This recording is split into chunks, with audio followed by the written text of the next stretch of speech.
Firmaron confiando en sus hijos. Al día siguiente, la casa ya no era de ellos. El coche desapareció. La cuenta fue bloqueada. Y cuando la pareja de ancianos pidió explicación, escuchó la frase que destroza cualquier corazón. Ya vivieron demasiado. Ahora es nuestro turno. Pero fue ahí cuando el destino puso en su camino a alguien que no tenía nada.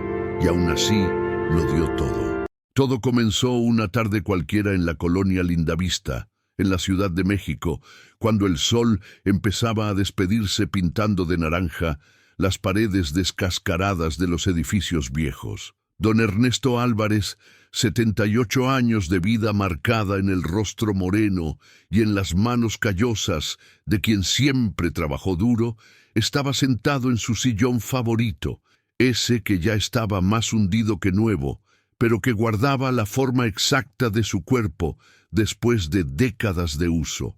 Leía el periódico del día, ajustándose los lentes de armazón delgado que insistían en resbalarse por la nariz. A su lado, en la cocinita pequeña pero siempre olorosa a cariño, doña Rosa Álvarez, 74 años, preparaba un caldo de pollo que hacía suspirar de hambre a toda la casa. Rosa siempre tuvo ese don, transformar ingredientes sencillos en abrazos comestibles. Tarareaba bajito una canción antigua mientras movía la olla, y de vez en cuando lanzaba una mirada cariñosa a su marido a través de la puerta abierta. Vivían en esa casita modesta desde hacía más de 40 años. No era gran cosa. 2 recámaras, una sala, una cocina en la que apenas cabían 2 personas, un baño con azulejos de los años 70, pero era de ellos. Cada grieta en la pared contaba una historia. La mancha de humedad en el techo de la recámara era de cuando llovió tanto que el drenaje de la colonia no aguantó. La marca de lápiz en la puerta de la cocina medía la estatura de los hijos cuando todavía eran chavitos. El piso de mosaico, aunque desgastado, aún tenía ese brillo cuando Rosa pasaba el trapo con agua y vinagre, como su mamá le había enseñado. La vida de don Ernesto y doña Rosa no era de lujos, pero sí era de dignidad. Ernesto había trabajado durante 50 años como operario en una fábrica de muebles, levantándose a las 5 de la mañana todos los días, volviendo con la espalda adolorida, pero con el salario garantizado a fin de mes. Rosa había sido costurera, remendando ropa de los vecinos, haciendo vestidos para quinceañeras, arreglando uniformes escolares. Juntos habían criado a 2 hijos, Iván y Carla.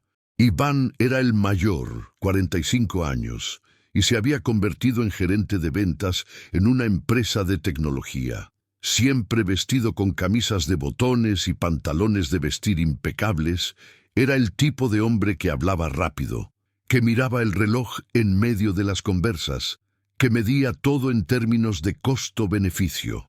Casado, sin hijos, vivía en un condominio moderno en Polanco con su esposa Daniela, una mujer fría que sonreía solo con los labios.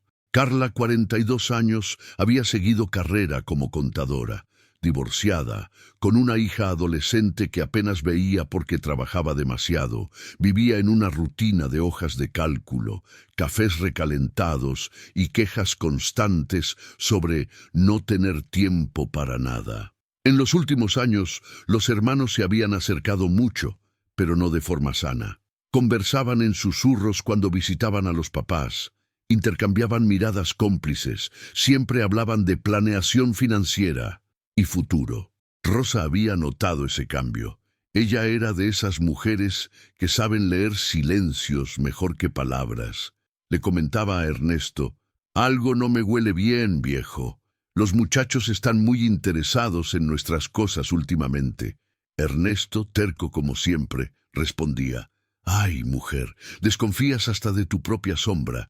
Solo quieren ayudarnos. ¿Qué tiene de malo que se preocupen por nosotros?». Pero Rosa no se equivocaba. Nunca se equivocaba cuando su instinto le hablaba. Esa tarde de octubre, cuando el aire olía a tierra mojada después de una llovizna ligera y las luces de la ciudad empezaban a prenderse como luciérnagas urbanas, sonó el timbre. Ernesto dejó el periódico y caminó despacio hasta la puerta. Las rodillas ya no eran las mismas de antes.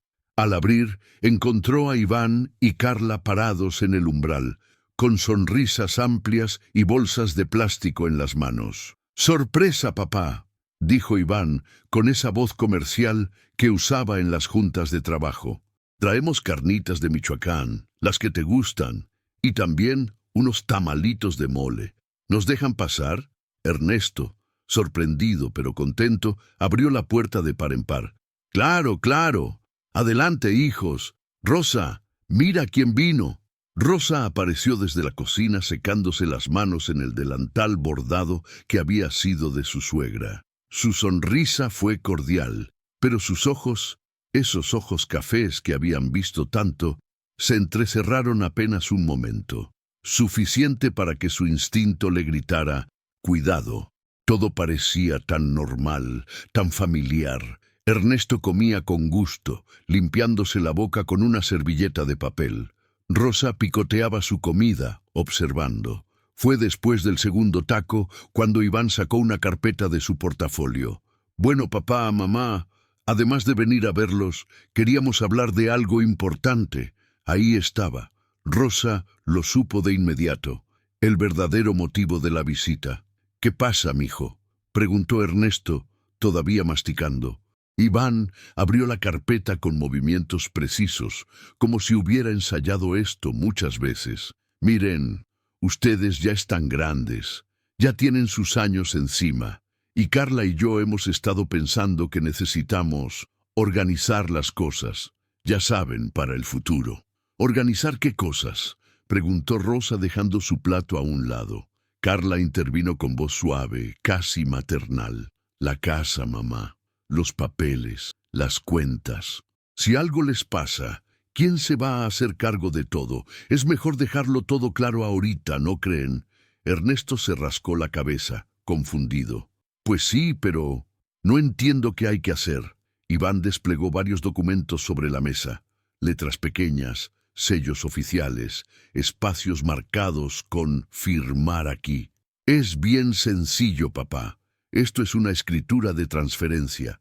Básicamente ponen la casa a nuestro nombre, a nombre de Carla y mío, pero ustedes siguen viviendo aquí. No cambia nada. Es solo para evitar pedos con Hacienda, con impuestos. Si algo les pasa, la casa ya está a nuestro nombre y no hay que hacer trámites. Se evitan broncas burocráticas». Rosa tomó uno de los papeles y lo acercó a sus ojos. Las letras eran pequeñas, el lenguaje legal era confuso. «¿Y por qué tanta prisa?», preguntó, mirando directamente a su hijo. «Podemos ir con un abogado que nos explique bien». «Ay, mamá, ¿para qué gastar en abogados?». Iván sonrió, pero la sonrisa no llegó a sus ojos. La trampa más antigua y efectiva del mundo, usar el amor como arma, usar la confianza como anzuelo. Ernesto, cansado de las tensiones, suspiró. Está bien, está bien. Si dicen que es para ayudarnos, pues adelante. ¿Dónde firmo?». «Ernesto». Rosa alzó la voz, algo que rara vez hacía. «No vamos a firmar nada sin leerlo bien». Pero Iván ya había sacado una pluma, ya había señalado las líneas. «Papá, aquí y aquí. Mamá, usted aquí y aquí». Es rapidito. La presión en el ambiente era palpable. Su firma temblorosa, esa firma que había puesto en tantas nóminas, en tantos recibos de pago a lo largo de su vida. Rosa lo vio firmar y sintió como algo se quebraba dentro de su pecho. Pero luego miró a sus hijos, a esos niños que había cargado, amamantado, desvelado cuando tenían fiebre, y pensó: ¿y si estoy exagerando? ¿Y si realmente solo quieren ayudar? Con la mano temblando firmó también.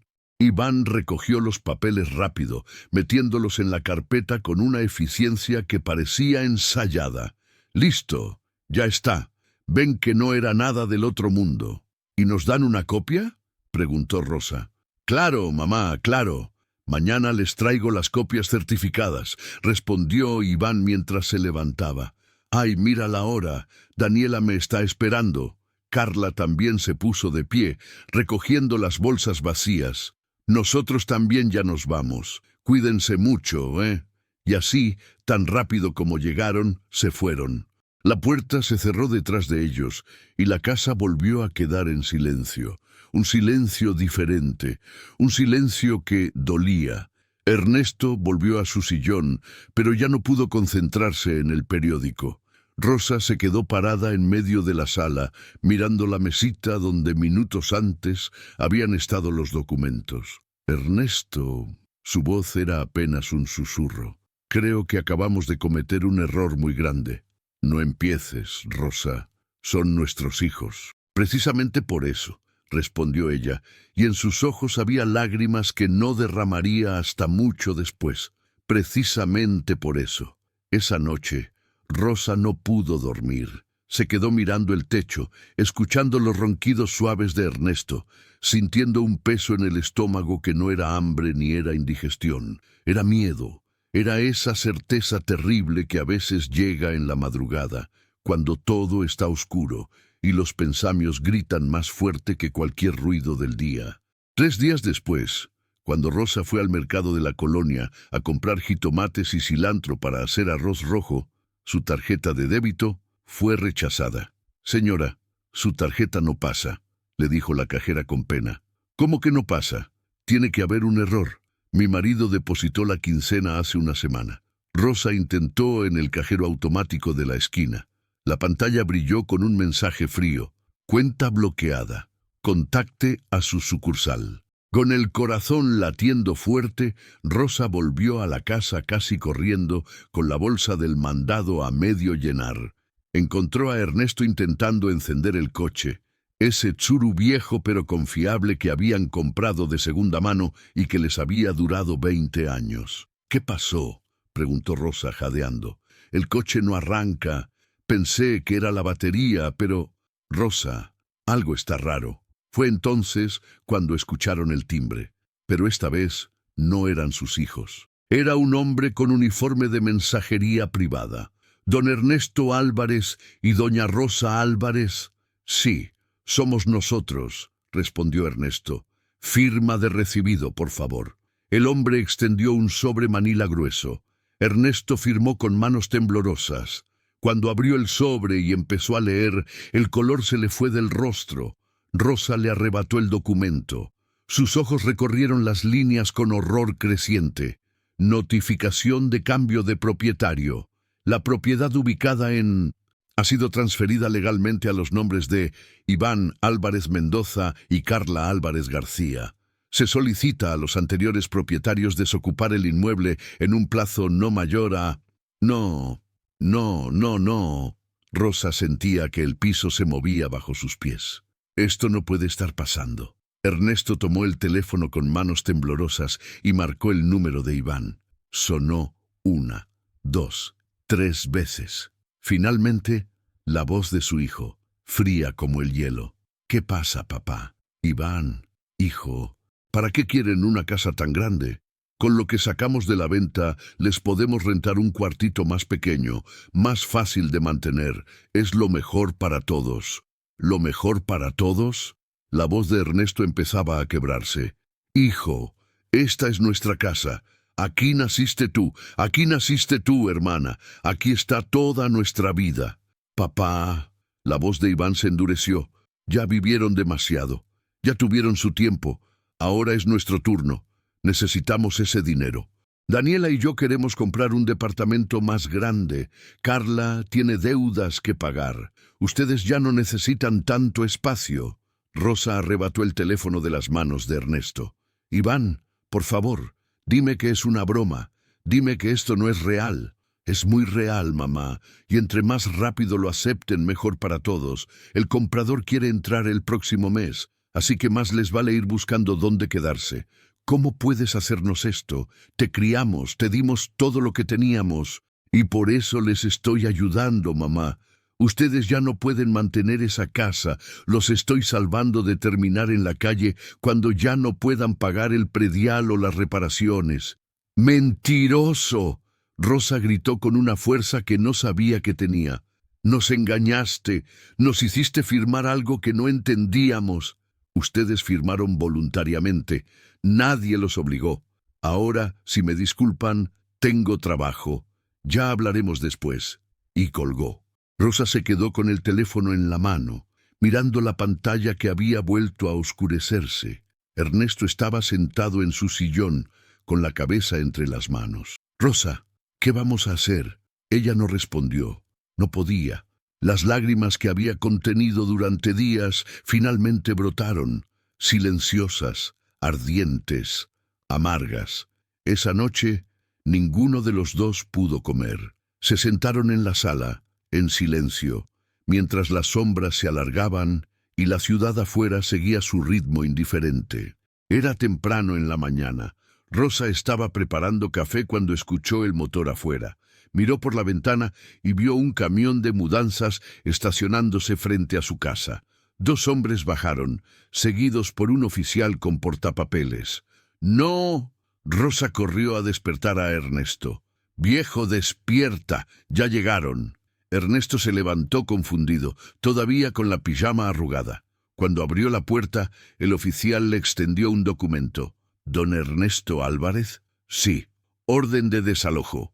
Los nuevos propietarios tomaron posesión de la propiedad. Tienen 2 horas para sacar sus pertenencias esenciales. El resto será almacenado temporalmente. Pero, ¿cómo?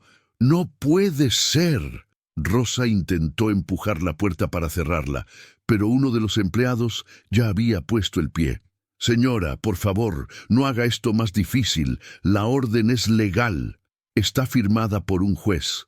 «Un juez comprado por mis propios hijos», gritó Rosa, y su voz resonó por toda la calle. Los vecinos empezaron a asomarse. Doña Lupita, de la casa de al lado, salió con su delantal puesto. Don Chuy cruzó la calle. «¿Qué está pasando?», preguntó doña Lupita. «Nos están sacando de nuestra casa», respondió Ernesto con voz rota. «Nuestros propios hijos nos vendieron». Un murmullo de indignación recorrió a los vecinos que se habían juntado, pero nadie podía hacer nada. Los papeles estaban en regla. La ley, fría y ciega, estaba del lado de quien tenía las firmas correctas. Durante 2 horas, Rosa y Ernesto metieron lo que pudieron en 2 maletas viejas y algunas bolsas de mandado. Ropa, fotos, documentos importantes que Rosa, con su instinto previsor, había guardado en una caja de galletas desde hace años. Los trabajadores ya estaban empacando muebles, enrollando alfombras, desmantelando una vida entera en cajas de cartón. Cuando terminaron, cuando la camioneta arrancó llevándose pedazos de su historia, Ernesto y Rosa se quedaron parados en la banqueta, con sus maletas, con sus bolsas, con nada más. El oficial había cerrado la puerta con llave y le había puesto un candado nuevo. Ernesto se quedó mirando esa puerta, su puerta, ahora sellada, prohibida, ajena. Sacó de su bolsillo la llave que había cargado durante 40 años, la llave de su casa. La observó en su mano arrugada, brillando tontamente bajo el sol de mediodía. «Ya no sirve», murmuró. «Esta llave ya no abre nada». Rosa quiso decir algo, quiso consolarlo, pero no tenía palabras. Por las calles que conocían desde siempre, ahora extrañas, ahora hostiles, pasaron por el parque donde habían llevado a los niños a jugar, por la tiendita donde compraban las tortillas cada mañana, por la panadería que olía a pan dulce recién horneado. Pero ahora todo eso era escenografía, decoración de una vida que ya no era suya. Cuando empezó a llover, una de esas lluvias repentinas y violentas que la Ciudad de México lanza sin avisar, buscaron refugio bajo el toldo de una tienda cerrada. El agua caía con furia, salpicando sus pies, empapando las bolsas. Rosa abrazó su bolsa contra el pecho, protegiéndola. Fue en ese momento, bajo la lluvia que no perdonaba, cuando apareció él, un joven delgado, de 22 o 23 años, con ropa gastada pero limpia, una mochila rasgada en un hombro y un paraguas viejo en la mano. Tenía el cabello negro revuelto, los ojos oscuros y una cicatriz pequeña sobre la ceja izquierda. Se acercó con pasos lentos, casi temerosos, y sin decir palabra extendió el paraguas sobre Rosa. Ella levantó la vista, sorprendida. «¿Qué? Está lloviendo fuerte, señora», dijo el joven con voz suave, casi tímida. «¿Tienen dónde ir?» Ernesto, desconfiado por naturaleza y más aún después de la traición de sus hijos, dio un paso al frente. «¿Y a ti qué te importa?» El joven no se ofendió, solo bajó la mirada. «Disculpe, don, no quiero molestar. Es solo que…» Señaló las maletas y las bolsas empapadas. «Se ve que necesitan ayuda». «No necesitamos nada», gruñó Ernesto. Pero Rosa puso una mano en el brazo de su esposo. «Espera», miró al joven. «¿Cómo te llamas, muchacho?» «Mateo, señora. Me llamo Mateo». «¿Y por qué quieres ayudarnos, Mateo?» El joven dudó, se mordió el labio. Luego, con una honestidad brutal, respondió: «Porque yo sé lo que es no tener a dónde ir, y cuando estuve en esa situación, nadie me ayudó. No quiero que ustedes pasen por lo mismo». Hubo algo en su voz, algo genuino, algo roto pero aún intacto, que hizo que Rosa sintiera un pellizco en el corazón. «¿Tienes dónde vivir tú?», preguntó ella. Mateo se encogió de hombros. «Tengo un lugar. No es gran cosa, pero los puede proteger de la lluvia. Si quieren, pueden venir. Solo por esta noche. Mañana ven qué hacen». Ernesto iba a negarse otra vez, pero Rosa lo detuvo. «Viejo, no tenemos opciones. O vamos con él, o dormimos aquí en la calle». Ernesto apretó la mandíbula. Miró al joven ese desconocido que podría ser cualquier cosa, y luego miró a su esposa, con el cabello gris pegado a la frente por la lluvia, con los ojos cansados, con la dignidad hecha pedazos, pero aún aferrada a su bolsa, como si ahí estuviera guardado lo último que le quedaba. «Está bien», aceptó al fin, «pero solo por esta noche». Mateo asintió y empezó a caminar. Rosa y Ernesto lo siguieron, cargando sus maletas mojadas, sus bolsas pesadas, sus vidas destrozadas. Caminaron durante casi 40 minutos bajo la lluvia, el paraguas apenas cubriéndolos a los tres. Llegaron a una zona que ni Ernesto ni Rosa conocían bien. Un barrio en los límites de la colonia, donde las calles ya no tenían nombres oficiales, y las casas eran construcciones improvisadas, con láminas de zinc y tablas de madera. Mateo se detuvo frente a lo que parecía un cuarto construido en la azotea de un edificio viejo. Una escalera externa de metal oxidado subía hasta allá. Él trepó primero, ayudó a Rosa, luego a Ernesto. El lugar era minúsculo, 4 paredes de bloc sin pintar. Un techo de lámina que sonaba con cada gota de lluvia como tambor desafinado. Un colchón delgado en el suelo con sábanas remendadas. Una caja de madera que servía de mesa. Una lámpara conectada a un cable que se extendía ilegalmente desde algún poste. Eso era todo. «Lo siento», dijo Mateo avergonzado. «Sé que no es mucho». Rosa miró alrededor. Cualquier otra persona habría sentido desesperación, pero ella, en ese momento, solo sintió gratitud. «Es suficiente», dijo con voz suave. «Muchas gracias, Mateo». Ernesto, todavía receloso, preguntó: «¿Qué quieres de nosotros a cambio?». Mateo parpadeó confundido. «¿A cambio? Sí, la gente no hace nada gratis. Mi mamá se juntó con un tipo que no me quería ahí, y ella…». Su voz se quebró apenas. Ella eligió quedarse con él. Me dijo que ya estaba grande, que ya me las podía arreglar solo. Me dio 200 pesos y me cerró la puerta». Rosa se llevó una mano al pecho. «Ay, mijo». «Aprendí a sobrevivir», continuó Mateo. «Trabajé en lo que pude, lavando coches, cargando bultos en el mercado, barriendo talleres. Dormí en terminales de camiones, en parques, debajo de puentes. Ahorré para rentar este cuarto. No es mucho, pero es mío. Nadie me lo puede quitar». Ernesto sintió cómo su desconfianza empezaba a derretirse, reemplazada por algo incómodo. «Respeto». «¿Y desde entonces has vivido solo?». «Sí, don, solo». Mateo levantó la vista hacia ellos. «Por eso, cuando los vi ahí parados bajo la lluvia, con esa cara de pérdida, no pude solo pasar de largo, porque yo sé cómo duele». Hubo un silencio largo, roto solo por el repiqueteo de la lluvia en la lámina. Rosa buscó en su bolsa y sacó un pan dulce envuelto en servilletas. Lo había comprado en la mañana, antes de que el mundo se derrumbara. Estaba un poco aplastado, pero estaba ahí. Lo partió en 3 y le ofreció un pedazo a Mateo. «Toma, hijo, come». Mateo miró el pan como si fuera un tesoro. Tomó el pedazo con manos temblorosas. Le dio una mordida, y para sorpresa de Rosa, los ojos del muchacho se llenaron de lágrimas. «¿Qué pasa?», preguntó ella alarmada. «Nada, señora». Mateo se limpió los ojos con el dorso de la mano. «Es solo que hace mucho que nadie comparte su comida conmigo, sin pedirme nada, sin esperarse algo. Y ahí, en ese cuarto miserable, con el techo goteando en una esquina y el frío colándose por las rendijas, Rosa entendió algo. Este muchacho, este desconocido que no les debía nada, les había dado más en una hora que sus propios hijos en toda una vida. Esa noche durmieron los 3 en ese colchón pequeño. Mateo insistió en quedarse en el suelo con una cobija vieja, mientras afuera la ciudad seguía respirando, ajena a sus tragedias pequeñas, a sus dolores enormes. Rosa no durmió mucho. Se quedó mirando la oscuridad, escuchando la respiración de Ernesto a su lado y los leves ronquidos de Mateo en el piso.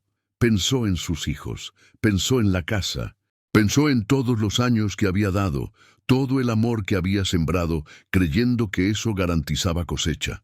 Pero no, el amor no siempre regresa. No desde donde uno espera. A veces regresa desde donde menos lo imaginas. A la mañana siguiente, Rosa despertó con el cuerpo adolorido y el alma todavía rota, pero con algo nuevo: determinación. «Ernesto», sacudió a su esposo, «despierta, tenemos que hacer algo». «¿Qué vamos a hacer, mujer? Ya perdimos». «No, todavía no».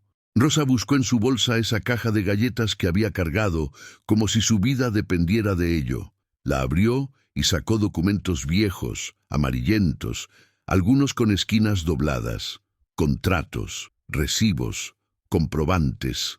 «¿Qué es eso?», preguntó Mateo sentándose. «Copias», respondió Rosa con un brillo feroz en los ojos. «Cuando firmamos esos papeles, algo en mí me dijo que guardara todo lo viejo. No sé por qué, pero lo hice. Y aquí están, las escrituras originales, los recibos de pago de predial. Todo a nuestro nombre». Ernesto se incorporó, esperanzado por primera vez en días. «¿Crees que eso sirva de algo?» «No sé, pero vamos a averiguarlo». Mateo se puso de pie. «Yo los acompaño. Conozco a un licenciado en el centro que ayuda a gente sin dinero. Trabaja en una oficina de defensores públicos. Tal vez él pueda hacer algo».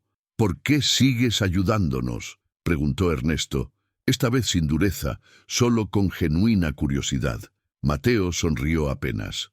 «Porque nadie debería pasar por esto solo». Caminaron juntos, 3 personas unidas, no por sangre, sino por algo más profundo, la necesidad de creer que todavía hay justicia en el mundo. La oficina del defensor público estaba en un edificio antiguo, cerca del Zócalo, con pasillos largos que olían a papel viejo y café recalentado. Mateo preguntó por el licenciado Salas, un hombre de 50 años, con canas en las sienes y ojos cansados pero amables. «Siéntense, por favor», les dijo, señalando unas sillas de plástico. «Cuéntenme qué pasó». Rosa y Ernesto relataron todo: la visita de los hijos, los papeles, la presión, la firma, el desalojo. El licenciado Salas escuchaba tomando notas, con el ceño fruncido. «¿Ustedes leyeron el documento antes de firmar?» «No», admitió Ernesto con vergüenza. «Nos dijeron que era solo un trámite, que no cambiaba nada». «¿Y hubo testigos?» «Solo nuestros hijos». El licenciado suspiró. «Esto es complicado, pero no imposible. Si puedo demostrar que hubo vicio de consentimiento, es decir, que ustedes firmaron bajo presión, engaño o sin entender completamente lo que hacían, podemos pedir la nulidad de la transferencia». «¿Y cómo se demuestra eso?», preguntó Rosa. «Con testimonios, con pruebas documentales». Miró los papeles que Rosa había traído. «Esto ayuda. Demuestra que ustedes mantuvieron la casa durante décadas, que pagaron todo, que estaban en plena facultad mental. ¿Hay alguien más que pueda testimoniar? Rosa pensó. El señor del notario, el señor Ramírez. Él estaba ese día. Tal vez él se acuerde. Perfecto, vamos a hablar con él. El notario Ramírez tenía su oficina en un edificio más moderno, con aire acondicionado y secretarias eficientes. Cuando el licenciado Salas explicó el caso, el señor Ramírez arrugó la frente, pensativo. Sí, me acuerdo, la pareja mayor que firmó con prisa. Miró a Rosa y Ernesto. Los recuerdo a ustedes. Su hijo estaba muy apurado. Me insistió en que ya era tarde y que necesitaba cerrar rápido. Yo les pregunté si habían leído el documento y... ¿Y qué? Urgió Rosa. Y su hijo contestó por ustedes. Dijo, ya lo leyeron en casa, ¿verdad, papá? Y ustedes solo asintieron. Yo debí haber insistido, pero... El hombre se veía genuinamente arrepentido. A veces uno solo quiere terminar el trabajo del día. ¿Estaría dispuesto a dar testimonio oficial de eso?, preguntó el licenciado Salas. El señor Ramírez dudó. Luego miró los rostros cansados de Rosa y Ernesto y asintió. Sí, lo haré. Lo que les hicieron estuvo mal. Esa declaración fue la primera pieza del rompecabezas, pero hacía falta más. Durante los siguientes días, Rosa, Ernesto y Mateo trabajaron juntos en construir el caso. Visitaron vecinos que pudieron atestiguar que ellos vivían en la casa desde siempre. Consiguieron facturas de servicios a su nombre. Reunieron fotografías donde se veía que la casa había sido su hogar durante décadas. Mateo fue su apoyo constante, los acompañaba a todas partes. Les compraba comida con el poco dinero que ganaba en chambas esporádicas. Por las noches, en ese cuartito estrecho, los tres platicaban.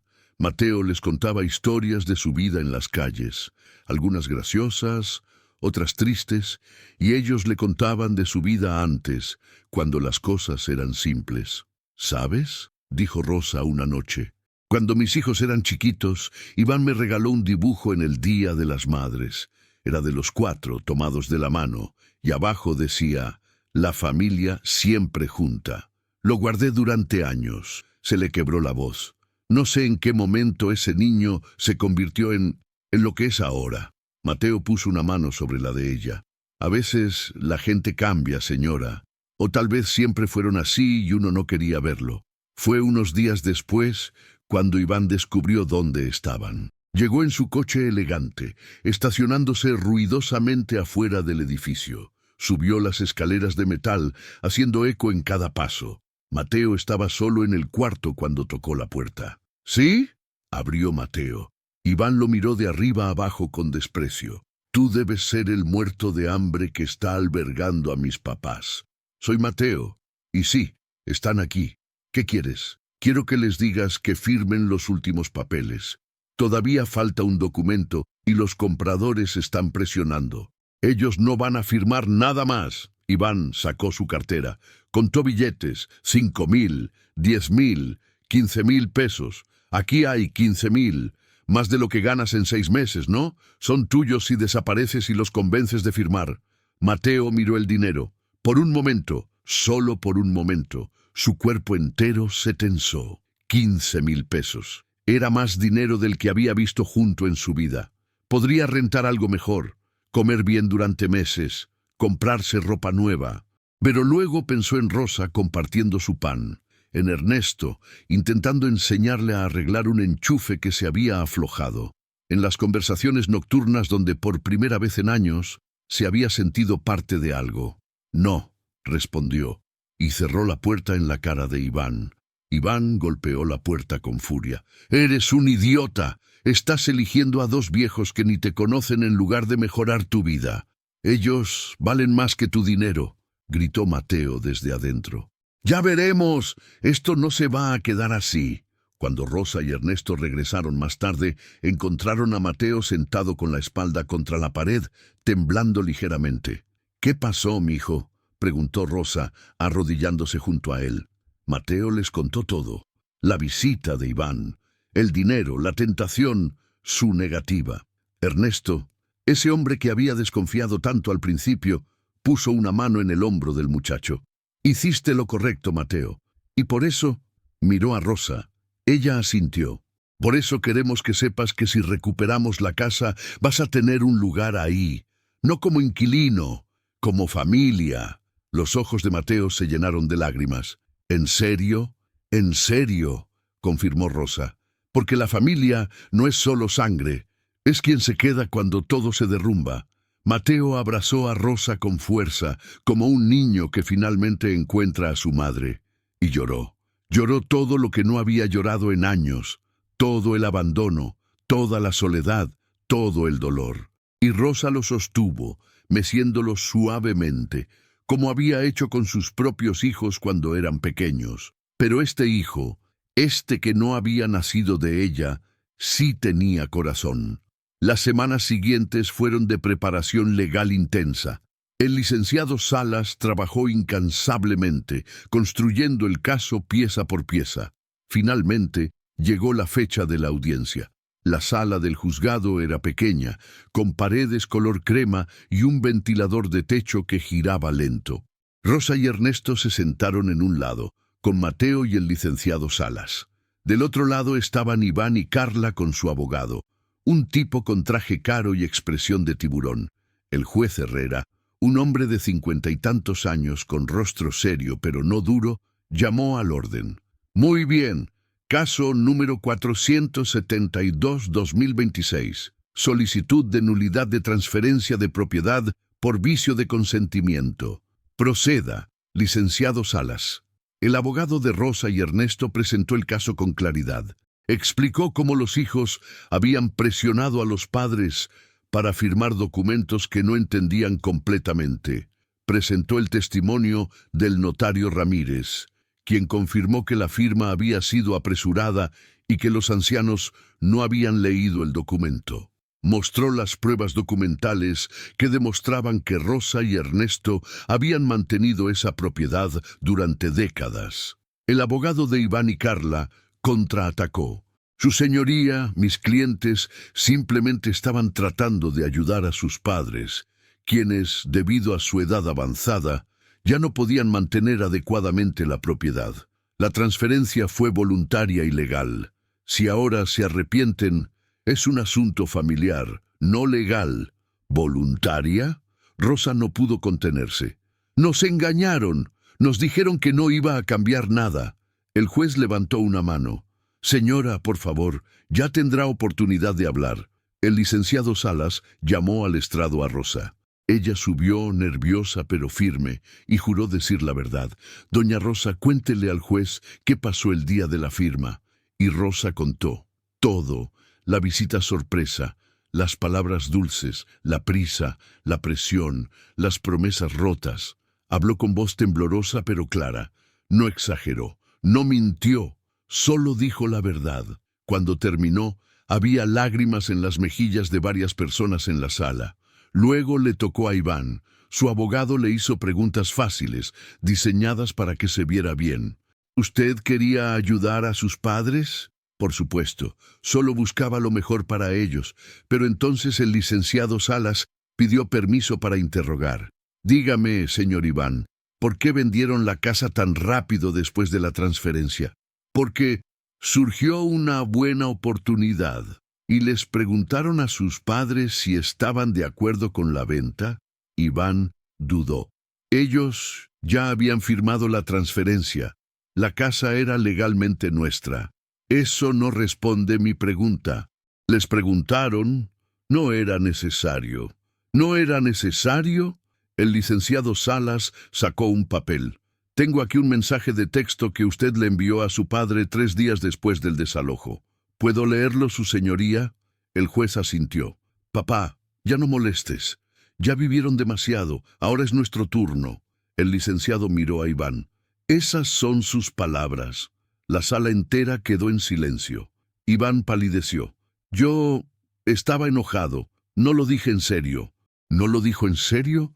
Señor Iván, ¿cuántos años tienen sus padres? 78 y 74. ¿Y cuánto recibieron ellos de la venta de su propia casa? Iván no respondió. Le repito la pregunta. ¿Cuánto dinero recibieron don Ernesto y doña Rosa de la venta de la propiedad que ellos compraron y mantuvieron durante más de 40 años? No, no les dimos nada aún. Iba a ser después, cuando... ¿Cuándo qué? Cuando ya no pudieran reclamar, cuando fuera demasiado tarde. El abogado de Iván se levantó. Objeción, el licenciado está especulando, pero el daño ya estaba hecho. El juez había visto suficiente. Carla intentó defenderse diciendo que ella solo había seguido a su hermano, que no sabía que iban a vender tan rápido, pero sus palabras sonaban huecas, falsas. El juez Herrera se quitó los lentes y frotó el puente de su nariz. Luego miró directamente a Iván y Carla.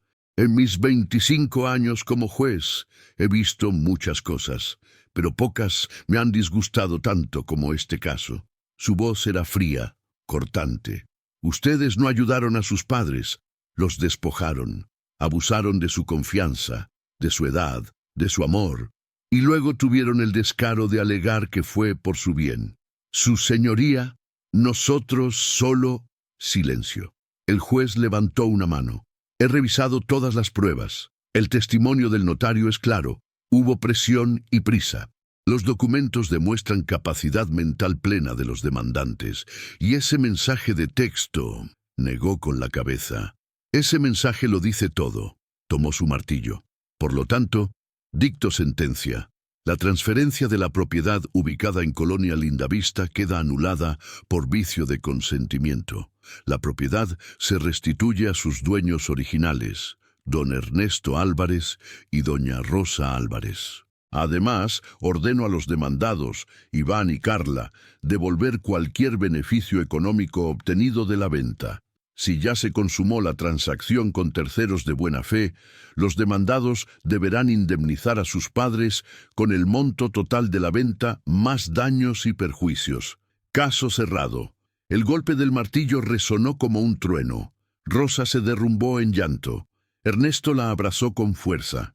Mateo, desde su asiento, sonreía con lágrimas corriendo por sus mejillas.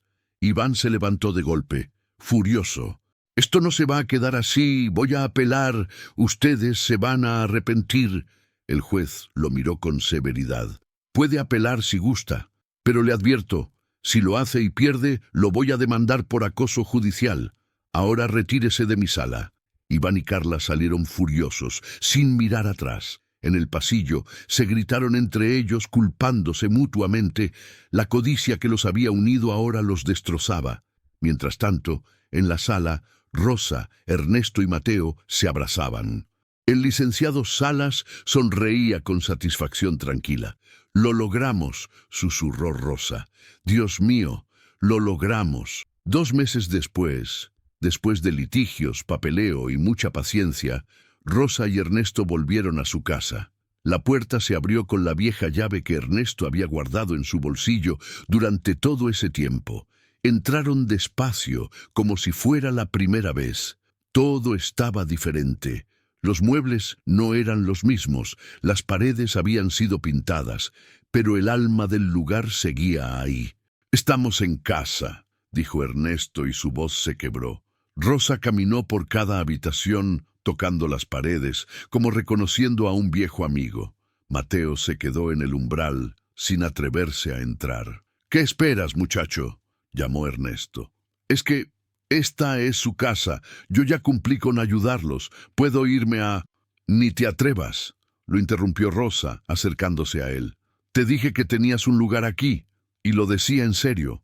Sacó algo de su bolsillo, una llave nueva, brillante. «Esta es tuya. Esta es tu casa también». Mateo miró la llave como si fuera algo sagrado. La tomó con manos temblorosas. «Yo no sé qué decir». «No digas nada». Ernesto puso una mano en su hombro. «Solo quédate. Por primera vez en tu vida tienes un hogar de verdad, con gente que te quiere de verdad». Mateo finalmente cruzó el umbral, y al hacerlo, sintió algo que nunca antes había sentido: pertenencia. Los siguientes meses fueron de reconstrucción, no solo de la casa, sino de las vidas. Rosa volvió a cocinar en su cocina, llenando el lugar de olores familiares. Ernesto arregló lo que se había roto, y Mateo Mateo floreció. Consiguió un trabajo estable en una ferretería del barrio. Se inscribió en clases nocturnas para terminar la preparatoria.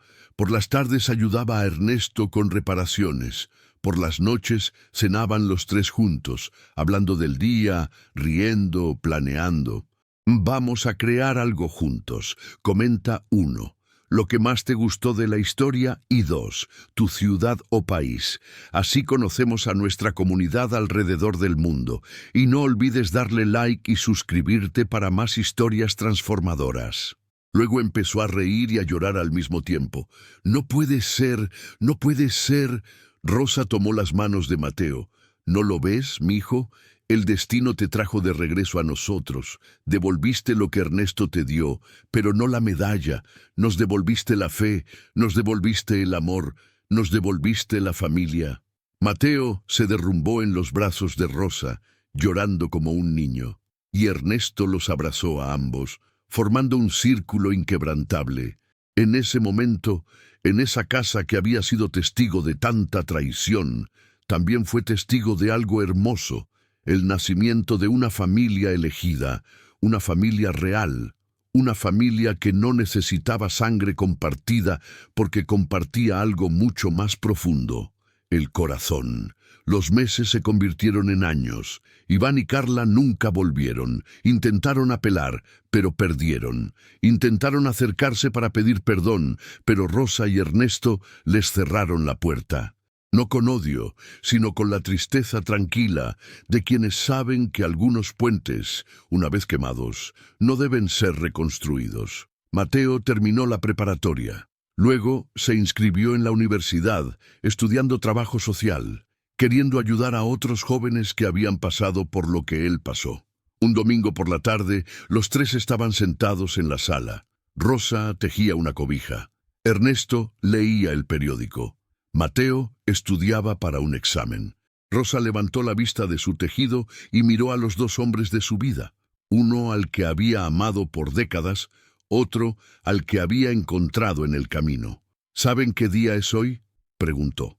¿Domingo?, respondió Ernesto sin despegar los ojos del periódico. Es el día de la familia. Mateo levantó la vista. ¿De verdad? ¿De verdad? Y se me ocurre que deberíamos tomar una foto. Las familias hacen eso, ¿no? Se acomodaron frente a la cámara del celular de Mateo, apoyada en una pila de libros con temporizador. Rosa en el centro, flanqueada por Ernesto y Mateo. Los tres sonriendo, no sonrisas posadas, sino sonrisas reales, de esas que nacen del pecho. Clic. Esa foto fue impresa y enmarcada.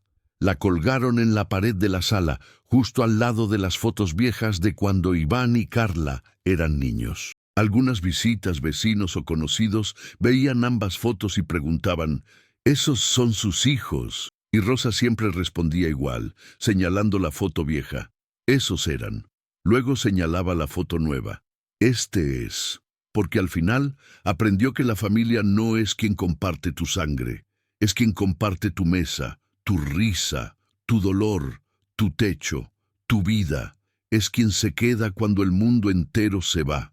Es quien te levanta cuando tus propios hijos te tiran. Es quien te da todo cuando no tiene nada. Un año después de recuperar su casa, en una noche fresca de noviembre, mientras la Ciudad de México se preparaba para el Día de Muertos y el olor a cempasúchil llenaba las calles, Rosa preparó la ofrenda familiar. Puso las fotos de sus padres, de sus abuelos, de amigos que ya se habían ido. Puso pan de muerto, mole, frutas, veladoras, y junto a todo eso puso una nota escrita a mano. Gracias por mandar a Mateo. Gracias por devolvernos la fe. Gracias por enseñarnos que la familia se elige. Ernesto leyó la nota por encima de su hombro y asintió. Bien dicho, vieja. Mateo apareció desde su cuarto. Sí, su cuarto con su cama, su escritorio, su espacio, con una pequeña foto en la mano. ¿Puedo poner esta también? Era una foto de los tres, tomada el día que volvieron a la casa. Por supuesto, dijo Rosa. Esta es tu ofrenda también. Mateo colocó la foto en el centro, rodeada de flores. Esa noche, sentados alrededor de la ofrenda, los tres comieron pan de muerto con chocolate caliente, contaron historias de los que ya no estaban, rieron, lloraron un poco y agradecieron porque habían perdido mucho, pero habían ganado más. Habían perdido hijos de sangre, pero ganaron un hijo de corazón. Habían perdido su confianza en la familia biológica, pero encontraron fe en la familia elegida. Habían perdido su casa, pero recuperaron su hogar.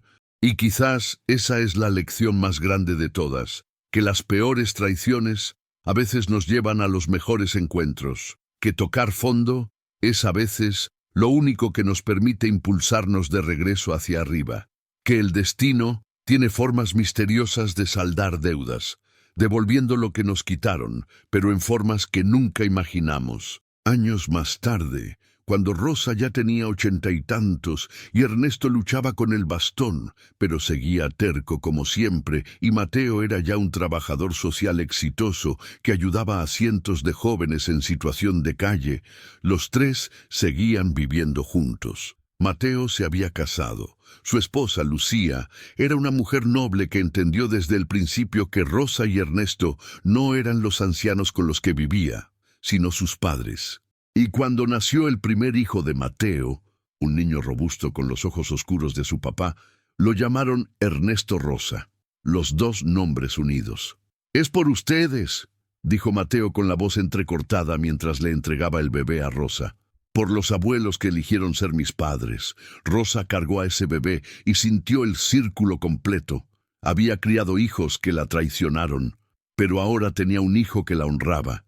Y tenía un nieto que llevaría su legado. Ernesto, apoyado en su bastón, miraba la escena con ojos húmedos. «Sabes, Rosa, a veces pienso que todo lo que pasamos, la traición, el dolor, la calle, todo eso fue necesario, porque nos llevó a Mateo, y él nos llevó a esto». Rosa besó la frente del bebé. «El destino es sabio, viejo. Nos quitó 2 hijos, pero nos dio un hijo, una nuera y ahora un nieto. Creo que salimos ganando». Y así, en esa casa en Lindavista, con sus paredes llenas de memorias tanto dolorosas como hermosas, la familia seguía. No la familia que la biología había dictado, sino la familia que el amor había construido. Porque al final del día, cuando todo se dice y se hace, cuando las herencias se reparten y las casas se venden y la gente muestra su verdadera cara, lo único que queda es esto: ¿quién te sostiene cuando caes? ¿Quién comparte su pan cuando tiene hambre? ¿Quién te da un techo cuando la lluvia te empapa? ¿Quién te llama familia no por obligación, sino por elección? Y esa es la familia que vale. Esa es la familia que dura. Esa es la familia que trasciende. Los hijos de Rosa y Ernesto les quitaron una casa, pero el destino les devolvió un hogar. Y hay una diferencia enorme entre las dos cosas. Una casa se construye con ladrillos. Un hogar se construye con amor. Iván y Carla les robaron la casa, pero nunca pudieron robarles el hogar, porque el hogar estaba donde estaban los tres juntos, y nada, absolutamente nada, podía quitarles eso. «Vamos a crear algo juntos», comenta uno, lo que más te gustó de la historia, y 2, tu ciudad o país. Así conocemos a nuestra comunidad alrededor del mundo. Y no olvides darle like y suscribirte para más historias transformadoras.